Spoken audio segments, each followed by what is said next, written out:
Brown's Talking Birds. Made possible by the generous support of the Birdwatchers General Store, Orleans, Cape Cod.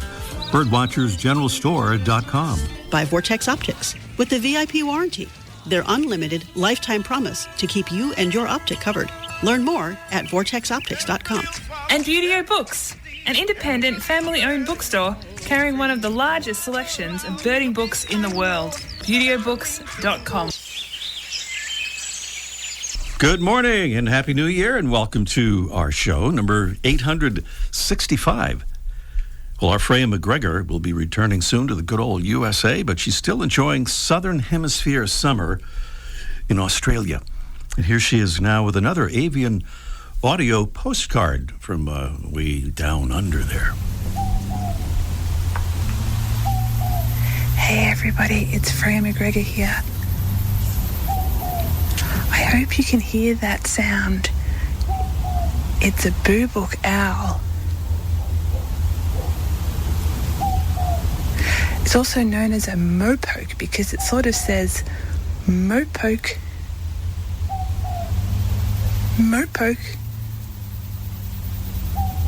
or boobook, boobook, or not. I'm in the hills on the eastern side of Melbourne, the Dandenong Ranges, and it's really still. The sun set about half an hour ago, and this boobook owl just started calling. They're smaller than a great horned owl. They don't have horns. It stopped calling. Maybe it'll start again. Okay, bye. Thank you, Freya, and thank you, Boobook, or Mopoke, there in Australia.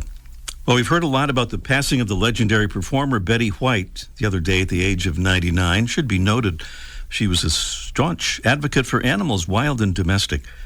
But there's been much less general coverage about the passing this week of one of the great naturalists of our time, the legendary evolutionary biologist E.O. Wilson, called by some the Darwin of the 21st century.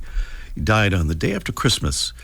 Dr. Wilson pioneered the field of sociobiology, fought tirelessly to protect species, taught generations to see the natural world and human behavior in new and thought-provoking ways, and won 2 Pulitzer Prizes, one for his book on human nature and the other one, The Ants.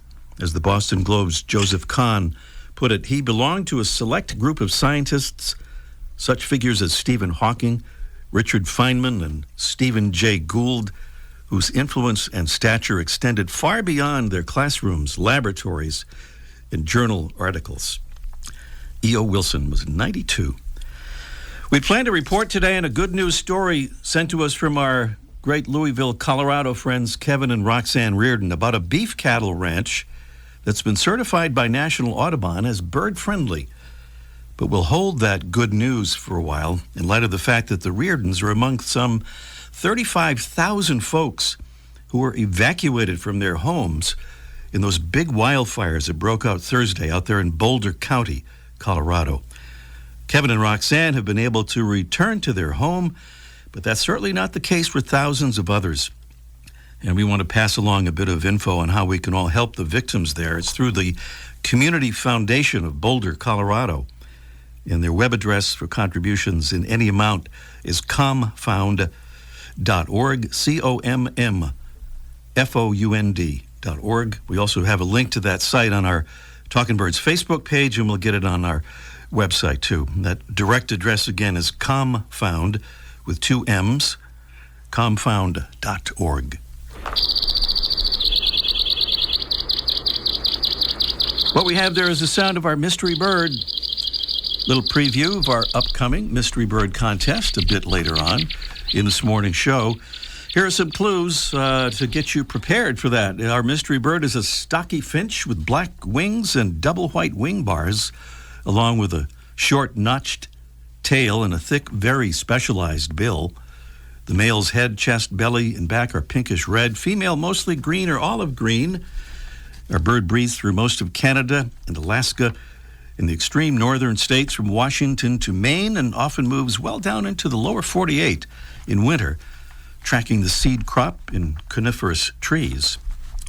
Some clues there in the sound of our mystery bird. As always, we have some pretty terrific prizes.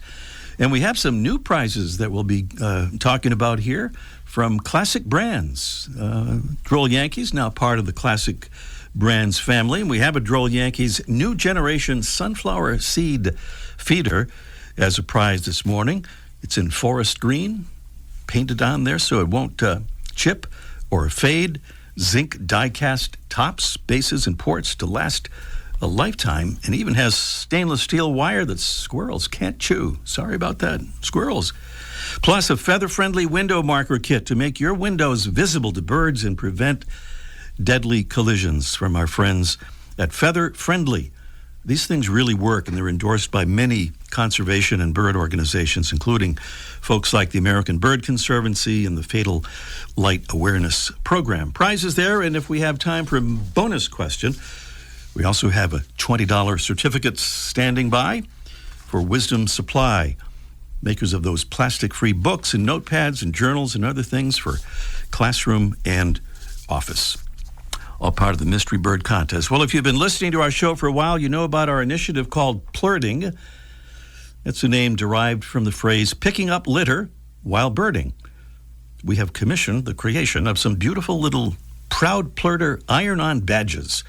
And we're sending them out to listeners who pledge to Plurd or who are already doing so and want to kind of make it official. And today we salute another Proud Plurder. It's Jay Keck from Columbia, South Carolina. Jay is a member of the South Carolina Wildlife Federation, and he told us about their recent litter sweep, which included some plurting. His group partnered with the South Carolina Aquarium to record the trash data, which will be submitted to their litter-free digital journal. And we'll get some pictures up about all that, too. And thank you so much, Jay. Full details about plurting and how to become a proud plurter on our website. Just go to talkingbirds.com/plurting. Still to come on our show today, we'll learn about a fabulous festival that's just a month away down in sunny Cape Canaveral, Florida. Plus, we'll catch up with Mike O'Connor in an almost live from the archive Let's Ask Mike segment about how to get the most out of your binoculars. And up next, a very common and quite underestimated bird is today's featured feathered friend. Presented by Birdwatching Magazine. For more than a quarter century, Birdwatching has been North America's premier magazine about wild birds and birding. If you were to make a list of superlative birds, you might not include the modest mourning dove. But this elegant little gray dove with the long pointy tail deserves a seat at the superlatives table if you take into consideration its population size. Here in the U.S. alone, it's about 350 million. The mourning dove is among the most abundant and widespread terrestrial birds in all of North America, including parts of southern Canada, every state in the lower 48, plus all of Mexico and Central America as well. Other superlatives? Well, it's one of the fastest flying birds you can see in your backyard, with its powerful direct flight reaching up to 55 miles an hour. Not sold yet? Well, mourning doves can also drink brackish water, which is almost half the salinity of seawater. And they can build a nest in a matter of hours that might produce 12 chicks over the course of a year. Species that spend up to 2 weeks in nest building should take note.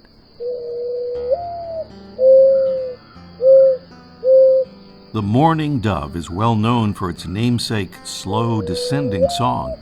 Males have favorite cooing perches that they defend from other males, but you can also identify it by the distinctive whinnying sound its wings make on takeoff. In breeding season, you can often see 3 mourning doves flying in close formation, one behind the other. This is thought to be a type of social display in which the lead bird is usually the male of a mated pair, the second bird an unmated male chasing his rival from an area where he hopes to nest, and the third bird the female of the mated pair, maybe keeping an eye on the other two. It's the mourning dove, Zenida macroeura, today's Talkin' Birds featured feathered friend.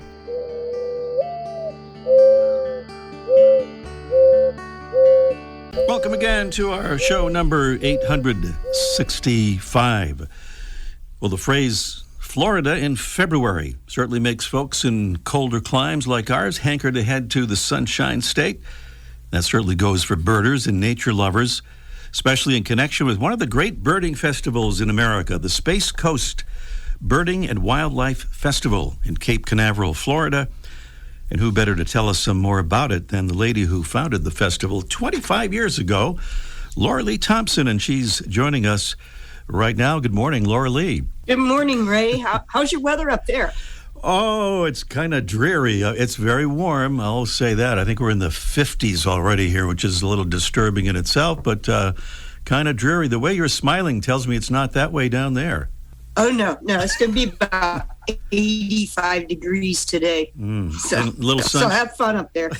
Thanks a lot. Appreciate that. Yeah, absolutely. Lots of sunshine. And This is the Sunshine State. That's what I've heard. Well, first of all, by the way, congratulations, Laura Lee, on the silver anniversary of the Space Coast Festival. That is quite a milestone. Why did you start the festival way back then?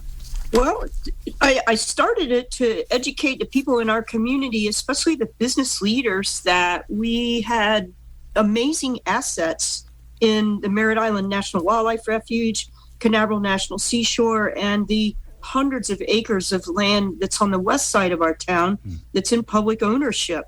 They felt cheated because they can't develop that land. And so I wanted to make sure that they understood that there is an economic benefit as well as a quality of life benefit to having the town be almost surrounded by land that's in public ownership.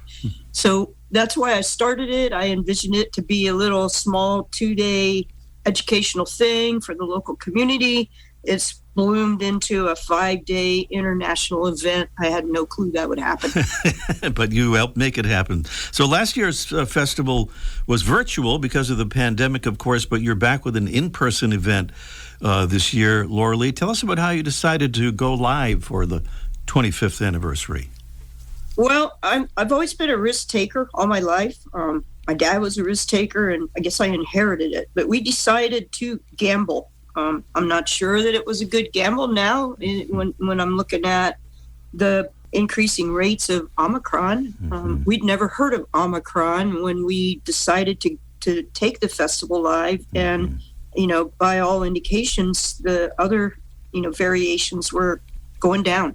So it is what it is. Florida's open for business. There's no mask mandates in Florida. Pretty much everybody's running around having a good time. I guess the good thing is that Omicron doesn't seem to be as vicious as the other rate, the other things, and right. It could be going down by the time the festival. Yeah, let's hope so. That's a little time away from now because we're talking about February 2nd through the 6th. And you have lots of outdoor stuff, of course, we can talk about. But you have an enormous number you have something like 58 exhibitors, I think. Am I right? I do, yes. And also I want to mention this is the first year we've always been at Eastern Florida State College. So we've been spread out all over the campus. You have to walk 1,000,000 miles to get to the different classrooms and mix in with the students and fight with the parking lot monitors. So that's not going to happen this year. This will be the first time this will be the first time that we're in a hotel property that has a huge convention center. So we're really, really happy about that. There's a dozen restaurants within walking distance. They've given us a really good rate of $159 that is guaranteed for 2 more days. And then after 2 days, the $159 rate will still be available until, I can't guarantee it, but it'll still be available until it runs out. So that would be at the Radisson Resort at the Port in Cape Canaveral, which is one of the closest hotels to Port Canaveral, where all the cruise ships and all the boats are. January 15th is the deadline, right, for registration? That is the deadline for registration, yeah. So if you want to come to the festival, you really need to register before the 15th. There'll be like a interim between January 15th and the first day of the festival when you can't register. And then at that point, you have to come and register in person at the festival. At the festival. We typically, have quite a few people that wait and then show up at the festival and register then.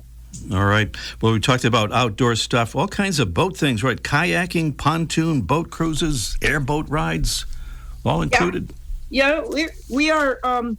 Florida is a land of water, and so that's one of the best ways to see birds is to get out on the water. So we've got a St. John's River cruise that you'll see lots of wading birds, as well as the possibility of manatees on the St. John's River. We have airboat rides. In fact, the airboat ride's already filled up, so we have contracted with another airboat operator to increase the capacity for the airboat trips. Those are very small, like 5 passengers plus a birding leader on each trip. And because of the warm weather that we've been having, we haven't had any cold fronts yet to have some northerly winds to push the water down in the Indian River Lagoon. The water's high in the impounds on Merritt Island, so most of the birds are out on the St. John's River floodplain right now. Massive flocks of spoonbills and wading birds and white pelicans, and the only way you can see them is on an airboat.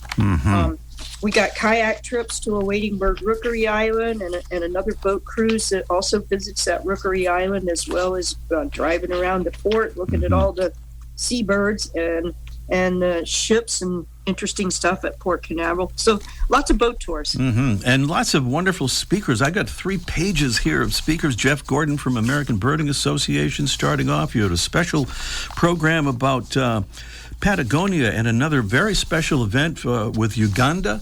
We are so short of time we can't really get into the details, but we can certainly point folks to the website to get the information for the Space Coast Birding and Wildlife Festival. It's going to be the 2nd of February to the 6th of February. The website is scbwf.org. That's for Space Coast Birding and Wildlife Festival, or maybe just Google Space Coast Birding and Wildlife Festival to find out more about it. And Laura Lee, next time you're on with us here, we want to give you an invitation right now to talk about some of your work with the Indian River. Really, really important stuff. And also about your famous Dixie Crossroads restaurant there in Titusville, home of rock shrimp. That is an amazing story. But as you said, we'd need 30 minutes to talk about the rock shrimp story there at Dixie Crossroads. So, Laura Lee, thank you so much. Thanks for being with us. Good luck with the festival 25th anniversary edition. Thank you so much for having me, Ray. Hope everybody will come to the festival. Indeed. I'll give that website again. It's scbwf.org, or just Google Space Coast Birding and Wildlife Festival. It will be fabulous. Up next, it's our Mystery Bird contest in just 1 minute. The flutter of a tail feather. The flash of a wing bar in mid-flight. You don't always have a lot of time to identify a bird in nature, let alone to appreciate its beauty. But with Vortex Optics, you'll have the power to bring every wild moment closer. When you choose Vortex, you're choosing to have a partner in the field as passionate about nature as you are. Whether you're spotting old friends on the backyard feeder or packing for a once-in-a-lifetime trip to add a few species to your life list, Vortex offers a full range of optics and optics accessories for every birder and every budget. And whether the birds are taking you to another state or another country, you're always covered by the Vortex VIP warranty, an unlimited lifetime promise to keep you and your optic covered. If you'd like to learn more, or if you need help choosing your next optic, give Vortex a call at 1-800-4VORTEX or visit vortexoptics.com. It's the sound of our mystery bird, and this would be our mystery bird contest, in which we invite you to call in and tell us what that bird is or take a guess. No correct answer means you could still be a winner. Nobody gets the right answer exactly. So give it a try at this number, 781-837-4900. That's 781-837-4900. Our mystery bird is a stocky finch with black wings and double white wing bars, along with a short notched tail and a thick, very specialized bill. The male's head, chest, belly, and back are pinkish red. The female is mostly green or olive green. Our bird breeds through most of Canada and Alaska. in the extreme northern states from Washington to Maine, and often moves well down into the lower 48 in winter, tracking the seed crop in coniferous trees. And those seeds in those cones are why this bird has that very specialized bill. I won't describe it beyond that because that kind of would give it away there, but you can kind of maybe figure that out. So that's the clue list and the sound of our mystery bird. Prizes include the Droll Yankees' new generation sunflower seed feeder. This is such a beauty, a powder-coated finish in forest green that won't chip or fade. It has zinc die-cast tops and bases and ports to last a lifetime. A snug-fitting sliding cap that's easy for you to lift but very difficult, maybe impossible for squirrels to do. A top assembly that's easily removed for cleaning, and stainless steel wires that squirrels can't chew. Squirrels do not like this feeder, but birds really do. And so do the folks who have these feeders.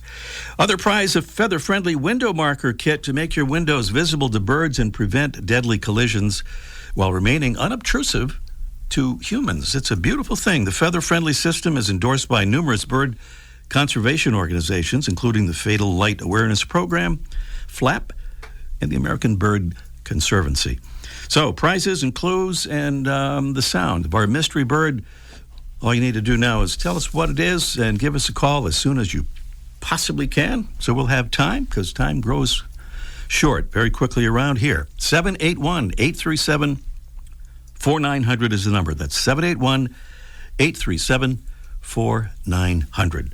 Meanwhile, Let's Ask Mike, almost live from the archive. That's Let's Ask Mike in just 1 minute.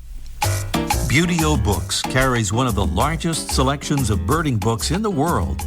New, used, and rare books covering everything from backyard birding to general ornithology, from field guides to photography skills, biography, fiction, and humor.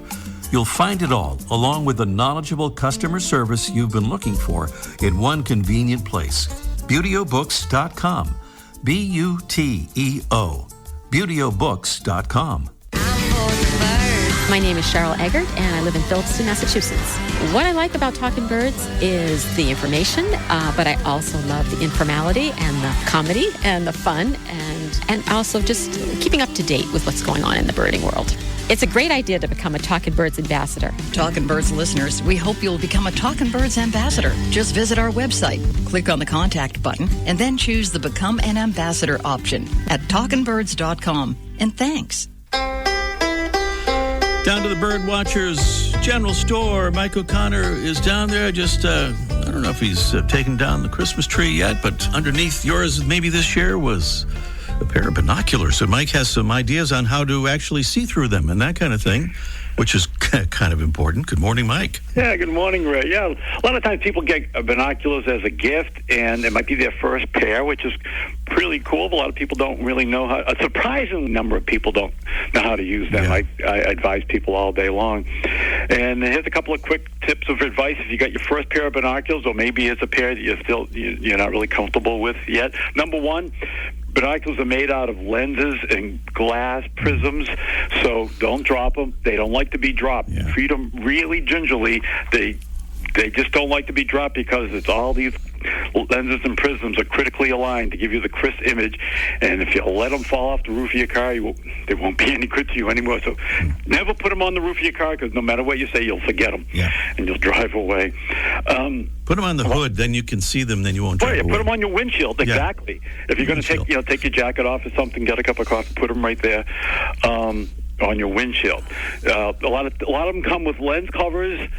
That people seem to get obsessed over that. A lot of birds don't like lens covers to get in their way. A lot of times seeing a bird is like a nanosecond. You got to get there quickly. You can't be fussing with taking 2, 3, 4 lens covers off. So if that's a personal decision, but I throw mine away right away because I can't be messing with that. So if you're having trouble with the lens covers, it's okay to get rid of them. A lot of people don't worry about that. There's 2 barrels. Binoculars typically have 2 barrels with a hinge in the middle, and you bend them in and out because you want to get a nice round circle. You know in the movies when they show somebody looking through binoculars and you get like that sideways 8 thing, like 2 circles? Yeah. That's not what binoculars look like. I don't know why Hollywood decided that's what they look like. They don't look like that. It's a nice round circle. So when you use binoculars, you bend them back and forth to line up with your eyes. And if you see two circles, there's something wrong with your binoculars. And most binoculars now, they come with eye cups that twist down. Most of the new binoculars have these to help you with eyeglasses. So the eyeglass, whereas because the eyeglasses keep the binoculars away from your eyes, there's an adjustment by twisting these eye cups down. And I know you can see my hand motion while I'm doing it. I see it there, yeah. You twist them down, and that gets them closer. And if you don't wear eyeglasses or you wear contacts, then you keep those up. And they should be up or down. Sometimes people, and especially if you let a friend borrow them, they get confused and they twist them. They think they're a focus. They should be up or they should be down. There shouldn't be one up or there shouldn't be one down. And can you, in about 15 seconds, Mike, tell us about the technique so that you see a bird and how do you get your glasses on it? Okay, that's the trickiest thing for people. The first thing you do, if you see a bird, keep your head still, keep your eyes on the bird, and then just put the binoculars in the way. Don't look down and then try to find it again. Look up, and your eyes should be right on it. But also keep in your mind's eye what that bird is around. If it's on the chimney of a house or if it's on a rose bush, you don't necessarily have to find the bird, but just find the rose bush or find the pine cone or the crux of the tree where it's next to. Look for a larger target in your eye that you see, and then move it right to the bird. All right, top quality advice. Thank you, Mike. Happy New Year, everybody. Mike O'Connor down there at the famous Birdwatchers General Store, Orleans, Cape Cod. Back to the Mystery Bird Contest right after this. Every Wednesday, Birdwatching Magazine sends an e-newsletter full of information of interest to birdwatchers, including recent news stories about birds, conservation, and science, photography tips, stories about places to go birding, bird ID tips, and much more. Best of all, the newsletter is free. Sign up today at birdwatchingdaily.com/newsletter.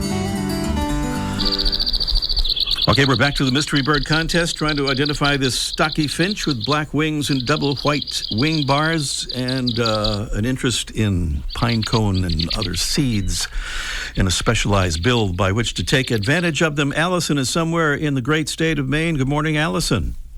Hey. Hey, good morning. What do you think, Allison, Good on the morning. on the old Mystery Bird?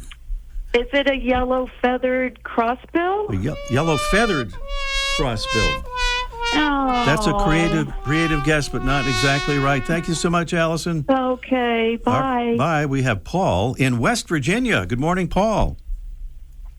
Hello, Ray. Good morning. How are you doing, Paul? Where in West Virginia, if you'd like to say? Oh, it's kind of near Charlestown. Near Charlestown, all right. Harper's Ferry. Harper's Ferry, the famous Harper's Ferry. Okay, what about the mystery bird, Paul? What do you think? I think that's a pine grosbeak. Let me check my papers on this one here. Not exactly a pine grosbeak, no. Well, That's okay. a top quality guess. Thank you, Paul. All right, we had an interestingly creative guess about some kind of crossbill and then a pine grosbeak, which is a top quality guess. But let's see if Suzanne in Stoughton, Massachusetts, can get this for us. Good morning, Suzanne. Good morning, Ray. Good morning. What do you think? You heard a couple of guesses there. What would your guess be? The white-winged crossbill. That's said with such confidence, it must be correct. Yes. Woohoo! It is the white-winged crossbill. Absolutely right. We're short on time. Suzanne, stay on the line, and Jess, you'll get your info. And thanks for calling in. All right. Okay, I guess she's on hold or something. All right, thank you. Thank you, Suzanne. We are just about out of time. I want to say thank you to two new Talking Birds ambassadors, Alan H. from Shipman, Virginia, and Megan Fall from Pleasant Grove, Arkansas. Thank you so much, Alan and Megan, for becoming Talking Birds ambassadors. And Happy New Year once again to one and all. With our show wrapped up this morning, we're going to go and get started on another one. We have some really exciting guests coming along in the next few weeks. Thanks for listening. See you next week. Ray Brown's Talking Birds. Made possible by the generous support of the Birdwatchers General Store, Orleans, Cape Cod. Birdwatchersgeneralstore.com. By Vortex Optics. With the VIP warranty, their unlimited lifetime promise to keep you and your optic covered. Learn more at vortexoptics.com. And Buteo Books, an independent family-owned bookstore carrying one of the largest selections of birding books in the world. ButeoBooks.com.